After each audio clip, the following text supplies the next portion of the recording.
दुनिया में बहुत सारी चीज़ों से हम मोहब्बत करते हैं। माल से मोहब्बत करते हैं, औलाद से मोहब्बत करते हैं, माँ बाप से हमें मोहब्बत होती है, भाई बहनों की मोहब्बत होती है, बीवी बच्चों की मोहब्बत होती है, कारोबार की मोहब्बत होती है, धन दौलत की मोहब्बत होती है, घर मकान की मोहब्बत होती है। मगर एक मोहब्बत ऐसी है जो इन सारी मोहब्बतों से बढ़कर के, वो कौन सी मोहब्बत है? आइए कुरान का 10वां पारा खोलते हैं।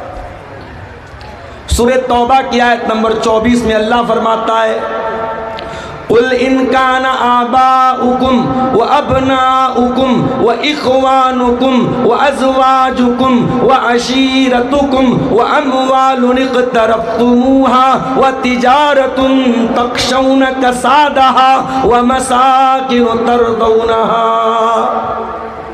8 चीज़ों का नाम लिया अल्लाह, और ये 8 चीज़ें वो हैं दुनिया का कोई इंसान नहीं कह सकता कि इन 8 चीज़ों से मुझे मोहब्बत नहीं है। कुल इनकान आबाउकुम, ऐ नबी आप फरमा दीजिए अगर तुम अपने बापों से मोहब्बत करते हो। कौन बेचारा है जो अपने बाप से मोहब्बत नहीं करता? हाँ, वही अपने बाप से मोहब्बत नहीं करेगा जिसके सीने में दिल नहीं पत्थर होगा। जिसके सीने में दिल होगा वो अपने बाप से नफरत नहीं कर सकता। एक बात बोलूं आपसे, जब माँ बाप की बात आती है ना, तो आमतौर से माँ की कुर्बानियों का नाम लिया जाता है। माँ पेट में रखती है, माँ जन्म देती है, माँ दूध पिलाती है, माँ गीले बिस्तर पे सो जाती है। माँ की खूबियों को बयान करते करते बाप के एहसान कहीं पीछे छुप जाते हैं मेरे भाई। माँ की का एहसान नजर आता है, बाप का एहसान नजर नहीं आता। तेरी माँ ने अगर 9 महीने तुझे पेट में रखा है तो तेरी माँ को सपोर्ट करने वाला, तेरी माँ को खिलाने पिलाने वाला, तेरी माँ की हर जरूरत का ख्याल रखने वाला तेरा बाप है। तूने अगर माँ के दूध को पी करके तेरे जिस्म में जान आई है तो बाप की उंगली ने तुझे जिंदगी में चलना सिखाया। माँ के आंचल में अगर जमाने की धूप से तुझे नजात मिलती है तो बाप वो दीवार बन के हमेशा खड़ा रहता है हर मुसीबत में, हर मुश्किल में। मैंने देखा है बेटे पर मुसीबतें आती हैं, कितने बापों को मैंने देखा है जिंदगी भर की गाड़ी कमाई खर्च कर देते हैं अपने बेटे को बचाने के लिए। इसलिए माँ के एहसान अपनी जगह है, बाप के एहसानात को कभी अंडर एस्टिमेट मत करना मेरे भाइयों, बाप के एहसान को कभी कमजोर मत समझो। कुल इनकान आबाउकुम, ऐ नबी आप कह दीजिए अगर अपने बाप से मोहब्बत करते हो, वो अबनाउकुम, और अगर अपनी औलाद से मोहब्बत करते हो। औलाद से कौन मोहब्बत नहीं करता? औलाद नाफरमान है, औलाद बदतमीज़ है, औलाद बात नहीं मानती है, औलाद गलत काम करती है, तब भी माँ बाप रातों में उठ के जब दुआ के लिए हाथ उठाते हैं ना तो उसी औलाद की भलाई के लिए हाथ उठाते हैं। ये अल्लाह ताला ने ये मोहब्बत दिल में डाली है। इस मोहब्बत पर इंसान का बस नहीं है, इस मोहब्बत पर इंसान का कंट्रोल नहीं है। हर बाप अपनी औलाद से मोहब्बत करता है, हर माँ अपनी औलाद से मोहब्बत करती है। हाँ, एक दिन ऐसा आएगा जब माँ को अपने बच्चे की भी फिक्र नहीं होगी, और वो दिन कौन सा होगा? वो क़यामत का दिन।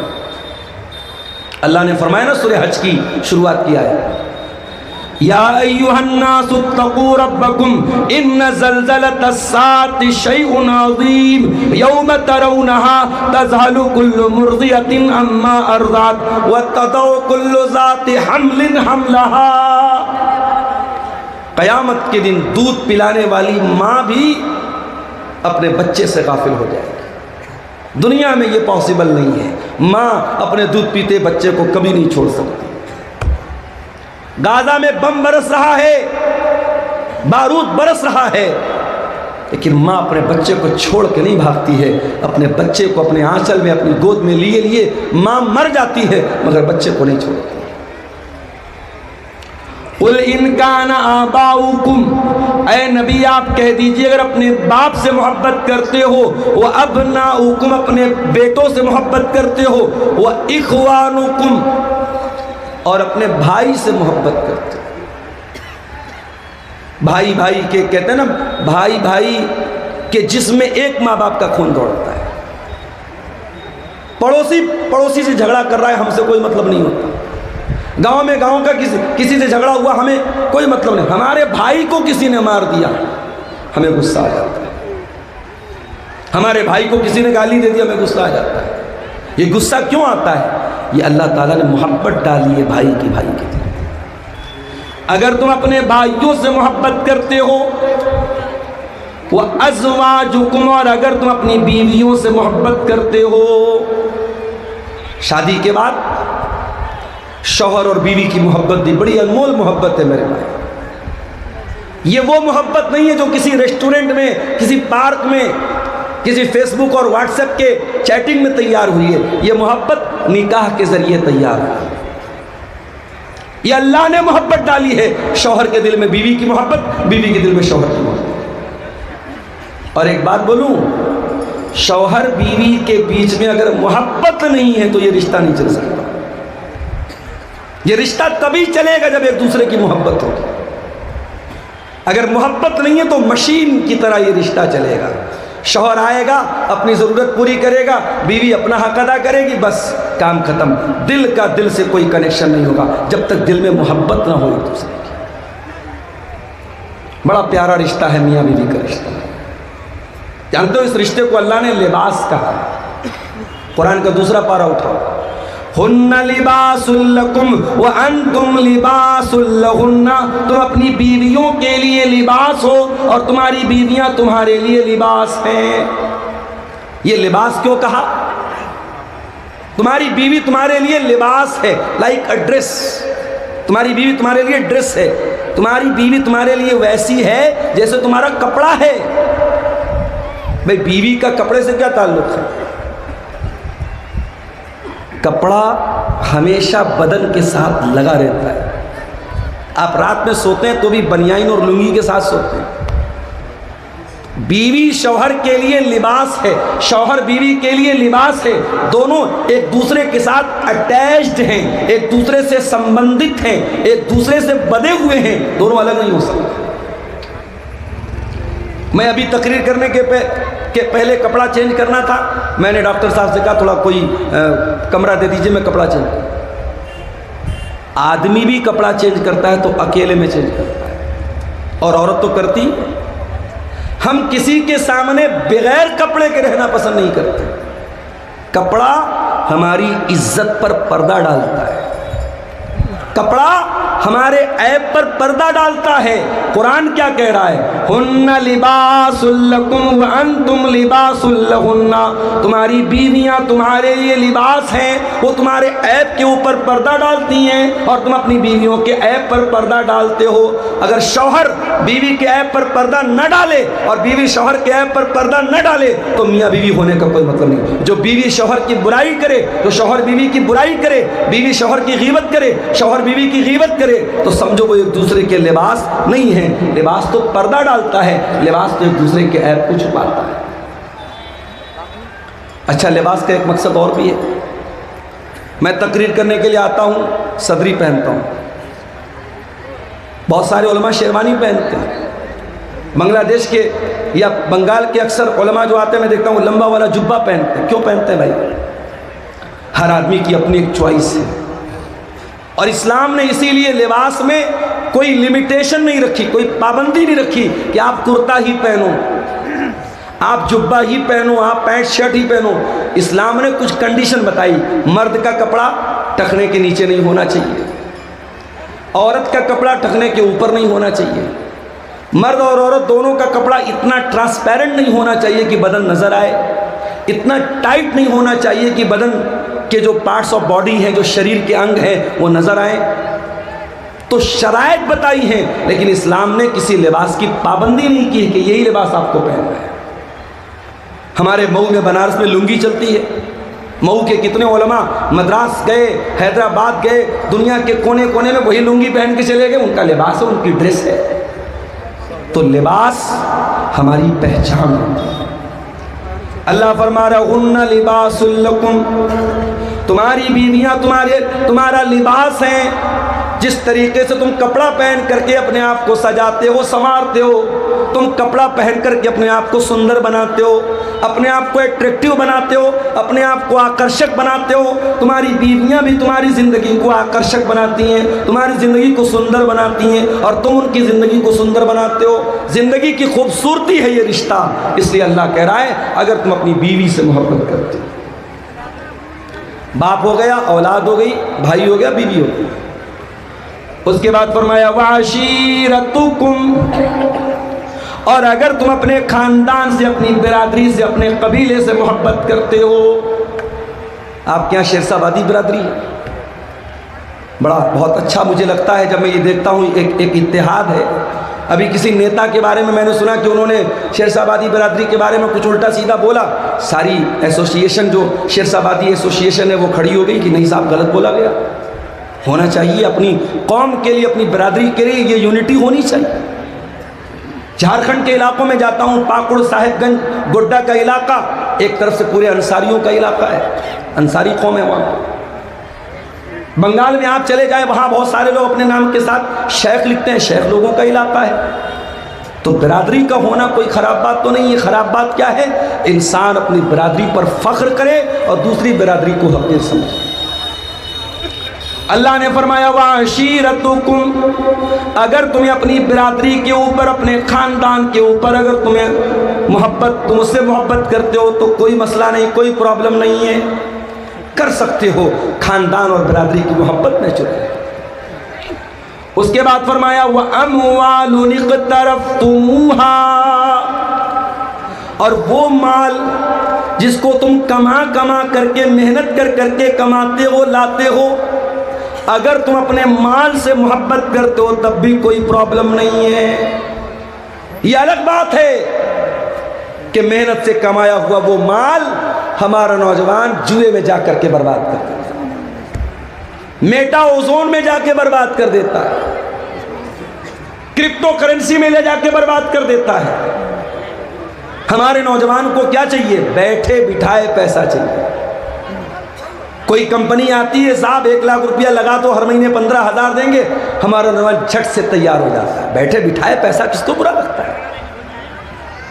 मुंबई और हैदराबाद के मुसलमानों का करोड़ों रुपया, ऐसी ही एक कंपनी आई थी, उसने दावा किया था 1 लाख रुपया आप लगाओ, हम 3,000 रुपया हर महीने आपको देंगे, हम बिजनेस करेंगे, आपके पैसे से आपको प्रॉफिट देंगे। दुनिया का कौन सा ऐसा कारोबार है जिसमें सिर्फ प्रॉफिट होता है मेरे भाई? कारोबार का मतलब प्रॉफिट और लॉस दोनों होता है। इंडियन शेयर मार्केट पिछले 1 महीने में धड़ाम धड़ाम गिर रही है, आज भी मार्केट काफ़ी गिरी हुई है। तो मार्केट का काम है अप एंड डाउन होना, कभी चढ़ती है कभी उतरती है। कंपनी ने दावा किया कि नहीं साहब आप हमारे यहाँ 1 लाख रुपया लगाओ, कभी 3,000 मिलेगा, कभी 3,100 मिलेगा, कभी 2,900 मिलेगा, एक नियर अबाउट आपको 3,000 रुपया मिलेगा। अब जिसके पास 10 लाख रुपया तो उसने सोचा यार 10 लाख लगा दो, 30,000 रुपया महीना मिलेगा। मुंबई के अंदर लोगों ने फ्लैट बेच दिया अपना, 50 लाख का फ्लैट था, बेच दिया कि 50 लाख लगाऊंगा, हर महीने 1.5 लाख रुपया मिलेगा, क्या बुरा है। मकान बेच दिया, फ्लैट बेच दिया, किराए पे रहने लगे। कंपनी सारे लोगों का पैसा लेके भाग गई, आज सब बेचारे रो रहे हैं।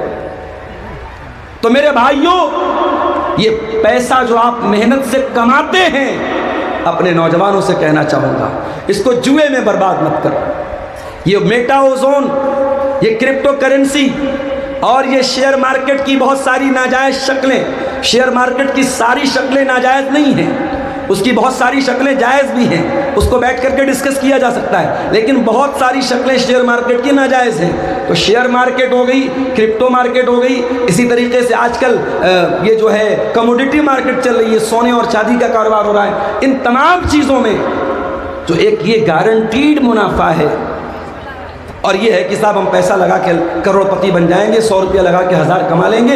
ये जुआ है, इसमें अपने पैसे को बर्बाद मत करो मेरे। कुरान कह रहा है वह अमवालुन इक़्तरफ़्तुमूहा, अगर अपने माल से तुम मोहब्बत करते हो, जिस माल को तुम मेहनत से कमा कमा करके इकट्ठा करते हो।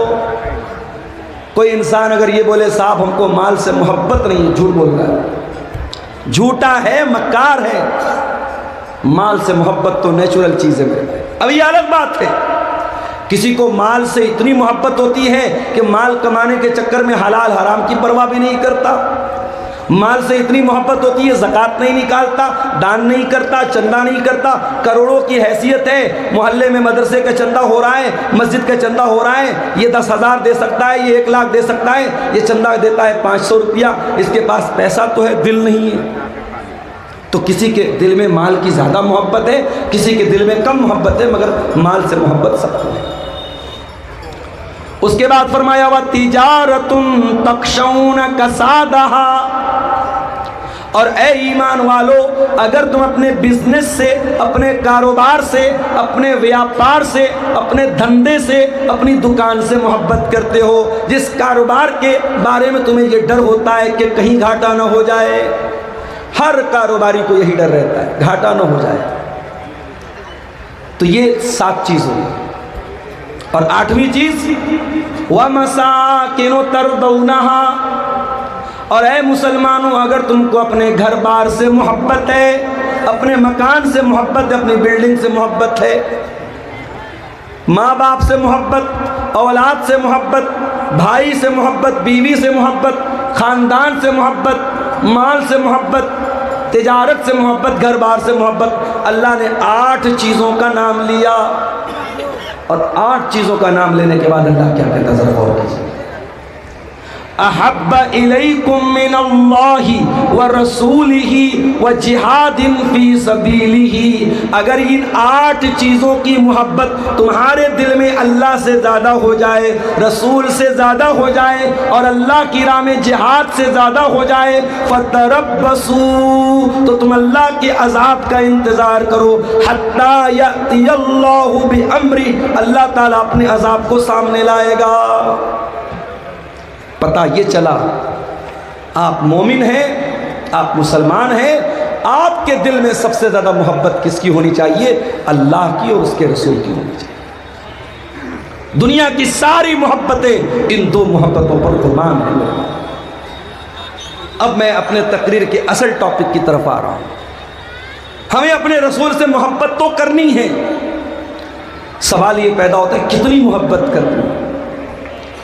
कुरान करीम जवाब देता है अन्नबिय्यु औला बिल मोमिनीना मिन अनफुसिहिम, के नबी मोमिन नबी से ईमान वाले अपनी जान से ज़्यादा प्यार करते हैं, ईमान वाले नबी से अपनी जान से ज़्यादा मोहब्बत करते हैं, जान से बढ़ के अपने नबी से प्यार होना चाहिए। अब आप कहेंगे मौलवी साहब ये कैसे पॉसिबल है, जान से बढ़ के कोई कैसे प्यार कर सकता? आइए मैं आपको एग्जाम्पल देता हूँ। हजरत खुबैब इब्न अदी को देखो, इनको मक्का वालों ने अरेस्ट कर लिया, गिरफ्तार कर लिया, इनको सूली पे चढ़ाने की तैयारी हो गई है। मक्का वालों ने कहा खुबैब कोई आखिरी ख्वाहिश, कोई अंतिम इच्छा अगर हो तो बता दो। कहा कि मैं 2 रकात नमाज पढ़ना चाहता हूँ। क्या ठीक है, 2 रकात नमाज पढ़ दो। और आज भी दुनिया में तकरीबन हर कंट्री में, हर देश में फांसी देने से पहले और सजाए मौत देने से पहले मरने वाले की अंतिम इच्छा पूछी जाती है, और अगर पूरी करने लायक होती तो पूरी भी करवाई जाती है। खुबैब इब्न अदी ने कहा मैं 2 रकात नमाज पढ़ना चाहता हूँ। कहा ठीक है पढ़ दो। हजरत खुबैब इब्न अदी ने हल्की 2 रकात नमाज पढ़ी, सलाम फेरा। कहा है मक्का वालों, अगर इस बात का डर न होता कि कहीं तुम ये न समझने लगो मैंने मौत के डर से नमाज को लंबा किया है, तो मैं थोड़ी और लंबी नमाज पढ़ता। कहा है खुबैब एक बात बताओ, क्या तुम ये तसव्वुर कर सकते हो कि हम तुम्हें छोड़ दें और तुम्हारी जगह तुम्हारे नबी को सूली चढ़ा दें? नऊज़ुबिल्लाह। अगर तुम ऐसी बात अपने मुंह से निकाल दो कि ऐ लोगों, मुझे छोड़ करके मेरे नबी को सूली पर चढ़ा दो तो ऐ खुबैब, हम गौर कर सकते हैं, हम विचार कर सकते हैं कि तुम्हें छोड़ दें। मेरे प्यारे साथियों, खुबैब इब्ने अदी को मालूम है थोड़ी देर में मुझे सूली पे चढ़ा दिया जाएगा, मेरी तिक्का बोटी कर दी जाएगी, मेरे बदन के टुकड़े टुकड़े कर दिए जाएंगे। ऐसे मौके पर खुबैब को ऑफर दिया जा रहा है, तुझे कुछ नहीं करना है, बस ज़बान से ये कहना है मेरी जगह मेरे नबी होते तो हम तुम्हें छोड़ सकते हैं, तो तुम बताओ तुम्हारी क्या राय है। खुबैब बिन अदी कहते हैं कि ऐ जालिमों, तुम मेरी जगह मेरे नबी को सूली पे चढ़ाने की बात करते हो, मैं तो ये भी गवारा नहीं करूंगा कि मेरी जान बच जाए और मेरे नबी के पांव में कांटा भी चुभोया जाए। तुम मेरी जगह मेरे नबी को सूली पे चढ़ाने की बात कर रहे हो, अरे ये तो बहुत दूर की बात है। खुबैब तो ये भी गवारा न करेगा कि खुबैब की जान को बख्श दिया जाए, खुबैब को रिहा कर दिया जाए और बदले में खुबैब के नबी के पांव में कांटा चुभोया जाए। अल्लाह, ये थी मोहब्बत, ये थी मोहब्बत। अन नबिय्यु औला बिल मोमिनीन मिन अनफुसिहिम, ईमान वाले अपने नबी से अपनी जान से ज़्यादा प्यार करते हैं। हजरत बिलाल को देखो मेरे भाइयों, नौजवान भाइयों, अपनी स्मार्टनेस पर, अपनी खूबसूरती पर, अपने हैंडसम होने पर, अपने गोरे गोरे रंग पर नाश करने वाले भाइयों और बहनों, अल्लाह ने अगर आपको खूबसूरत बनाया है, बहुत अल्लाह का शुक्र अदा करो, मगर याद रखो खूबसूरती ये अल्लाह के यहाँ कोई काम आने वाली चीज़ नहीं है।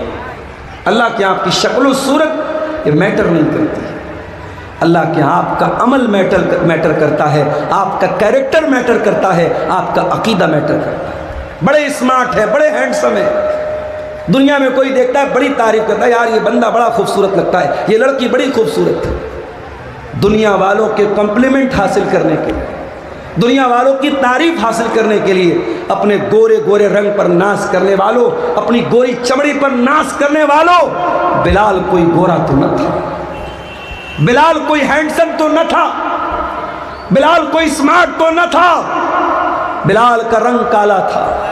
बिलाल हबशा के गुलाम थे, उनका मालिक उमैया बिन खल्फ उनको अरब की तपती हुई रेत पर लिटाता था और कहता था, ए बिलाल हम तुम्हें छोड़ देंगे, बस एक बार तुम ये कह दो इस्लाम का इनकार कर दो और मोहम्मद के दीन का इनकार कर दो और हमारे 360 बुतों की इबादत का इकरार कर लो, ऐ बिलाल हम तुम्हें छोड़। ऐ बिलाल, तेरे ईमान का क्या कहना, तेरी इस्तिकामत का क्या कहना, तेरे दिल में रसूल की मोहब्बत का क्या कहना। बिलाल उस तपती हुई रेत पर लेटे हुए हैं, सीने पर गरम पत्थर रखा हुआ है, बिलाल की सीने की चर्बी अरब की तपती हुई रेत में पिघल रही है, मगर बिलाल की ज़बान से क्या निकलता है, अहद अहद अहद, नहीं नहीं, ऐ उमैया बिन खल्फ तू कान खोल करके सुन ले, मैं एक अल्लाह की तौहीद पर ईमान ला चुका हूँ, अब तौहीद से कॉम्प्रोमाइज़ करने वाला नहीं हूँ, अब तौहीद से समझौता करने वाला नहीं हूँ।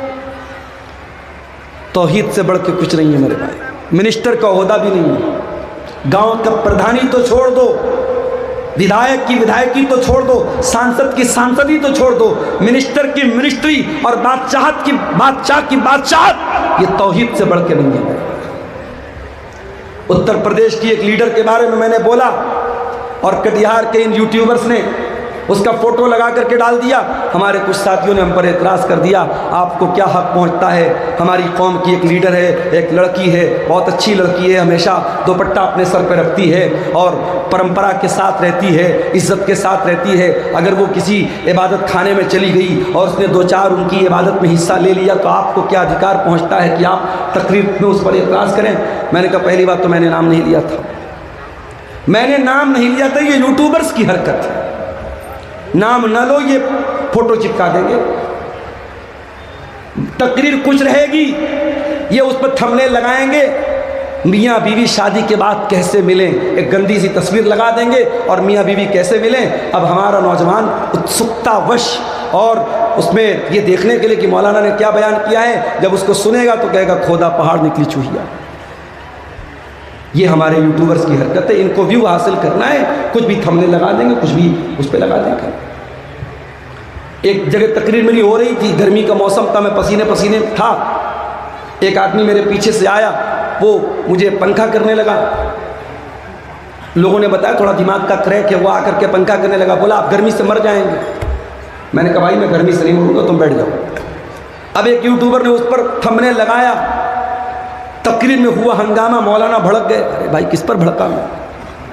तो कुछ भी चल रहा है आजकल। मैंने एक तकरीर में सिर्फ इतना बयान किया, उत्तर प्रदेश की एक लीडर के बारे में, मैंने नाम भी नहीं लिया। मैंने कहा एक लीडर है, मुसलमान लीडर हैं, बड़ा उनकी तारीफ हो रही कि साहब बहुत अच्छे परिवार से उनका संबंध है और बहुत सारे वोटों से जीत करके वो आई हैं और पार्लियामेंट में हमारी नुमाइंदगी कर रही हैं। उनका एक वीडियो मैंने देखा कि एक इबादत खाने में, गैर मुस्लिमों के इबादत खाने में दाखिल हुई और उनकी इबादत में उनके जो है जो धार्मिक क्रियाक्रम होता है उसमें शामिल हो। मैंने कहा ये गलत है। एक सीधी सीधी बात सुन लो, अभी दिल्ली में ऑल इंडिया अहले कॉन्फ्रेंस हुई, मेरी तकरीर होने वाली थी वहाँ, बनारस से मेरी फ़्लाइट थी, मैं नहीं जा सका। उस कॉन्फ्रेंस में मेरी तकरीर का जो टॉपिक था वो क्या था? इस्लाम और मजहबी रवादारी, इस्लाम एंड रिलीजियस टॉलरेंस। इस्लाम दूसरे के मज़हब के बारे में हमें अपने अंदर बर्दाश्त का मादा पैदा करने का हुक्म देता है, ये मेरा टॉपिक था।